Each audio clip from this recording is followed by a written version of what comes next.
Ethereum is making a massive comeback, not just in price, but in power. After years of rival blockchains trying to outscale or outshine it, something unexpected is happening. Alt L1s are returning home, becoming Ethereum L2s. Over the past few months, Celo, Ronin, Celo, and even major DeFi projects like Synthetix and Aave have announced plans to migrate back to Ethereum or align with its Layer 2 ecosystem. This marks a turning point for Web3, a quiet consolidation of value, liquidity, and trust back into Ethereum's orbit.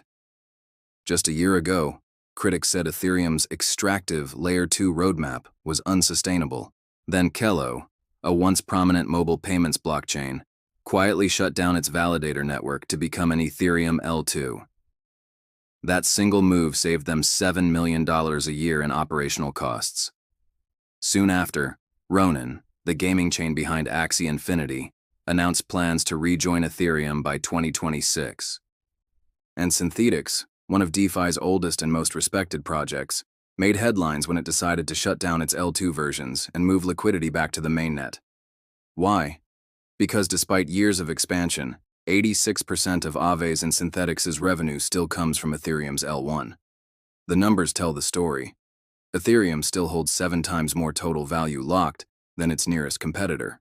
And thanks to recent upgrades, gas fees are down 99% from their 2021 peaks. For projects that once fled because of congestion and high fees, the new scaling roadmap has changed everything. Upgrades like EIP 4844, ZK rollups, and the upcoming Fusaka gas limit increase make Ethereum faster and cheaper than ever before. Meanwhile, building on L2s now means tapping into Ethereum's security, its liquidity, and its developer network, all without the costs of running a standalone L1. As Matthias Seidel from Grow the Pie explained, by becoming an L2, Celo cut its security costs by 99.8%, from $6.9 million a year down to just $13,000. That's not efficiency, that's survival.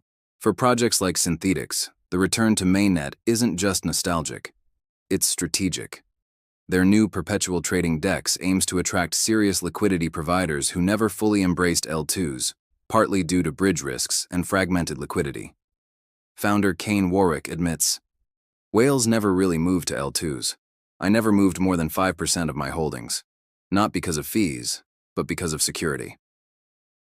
Ethereum still commands 60% of all DeFi liquidity, and when the next wave of institutional money arrives, it's going to start where the security and liquidity are deepest, Ethereum's L1. Even Aave, which once expanded like McDonald's across 10 chains, is now shuttering underperforming instances and focusing again where the users, and profits, actually are. At the same time, the Ethereum ecosystem is more flexible than ever. Projects that need high throughput can still deploy on L2s, Optimism, Arbitrum, Base, Linea, and others, while maintaining a direct link to mainnet security. In 2026, data capacity for L2s will increase by up to 8 times, pushing transaction throughput to tens of thousands per second. That's why even banking giants like Swift are building crypto payment systems on Ethereum, Linea L2, and Phala Network voted to migrate because that's where liquidity and developers are strongest.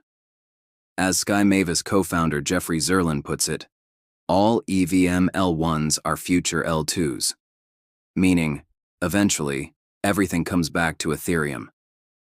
This movement shows how Ethereum has matured from an experimental chain into a modular financial operating system. Running your own L1 used to be a badge of independence. Now, it looks more like an expensive hobby, with validator costs, security risks, and limited liquidity. Becoming an L2 means inheriting Ethereum's battle-tested infrastructure while staying nimble.